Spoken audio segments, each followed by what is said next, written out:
Hi మిత్రమా, అందరికీ నమస్తే. అందరూ ఎలా ఉన్నారు? నేనంత సూపర్ కూడా మిత్రమా. ముందుగా మన ఛానల్ కొత్తగా ఎవరైనా చూస్తా అంటే ఛానల్ సబ్స్క్రైబ్ చేసుకోండి. మిత్రమా, మనం బెంగళూరులో 9 ఫీట్ గడి రన్ చేస్తాము. పోర్టల్లో ఆన్లైన్ బడిగా రన్ చేస్తాం. డైలీ అప్డేట్ అనేది దీంట్లో ఇస్తూ ఉంటాము. మిత్రం ఫస్ట్ బడి వచ్చేసి రాజానుకున్నాక బసవన్న గుడికి పడిండేది. అది 11 బాక్సులు అంతే. అది అయిన తర్వాత మనకి ఇది పడిండేది. ఇది చూస్తాడు కదా ఈ వీడియోలో. ఇది సెకండ్ బాడిగ. ఇది కళేసిపల్లె నుంచి నాయండళ్ళకి ఈ బాడిగ అనేది పడింది మనకి. ఈ స్క్రాప్ ఐటమ్ మొత్తం. దీంట్లో ఏమైందంటే ఎవరో ఒకరు మధ్యలో ఎక్కాడు, మధ్యలోనే దిగేసాడు. అది ఒక కొట్టేసి దిగాడు, అది ఎట్లా అని తెలియదు మనకి.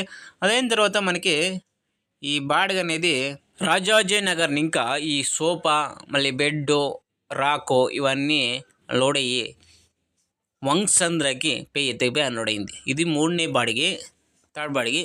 ఇది అయిన తర్వాత మనకి లాస్ట్ బాడిగ అనేది బెడ్స్ పడింది. పీజీకి బెడ్స్ 60 బెడ్స్, దాంట్లో 40 బెడ్స్ వేరే దాంట్లోకి పోయి 20 బెడ్స్ మన దానికి వచ్చింది. ఇది వంగ్సంద్రని ఇంకనే బొమ్మనల్లి వంగ్సంద్రని ఇంకా లోడ్ చేసుకొని మనం సీదా ఊడి రోడ్ల మారుతల్లి బ్రిడ్జ్ దగ్గర మనము ఎత్తిపోయి అన్లోడ్ అయింది. మొత్తానికి అయితే ఈరోజు అప్డేట్ ఇంతే మిత్రమా. వీడియో ఇష్టమైతే లైక్ చేయండి, షేర్, సబ్స్క్రైబ్ చేసుకోండి మా అలాంటి వాళ్ళని.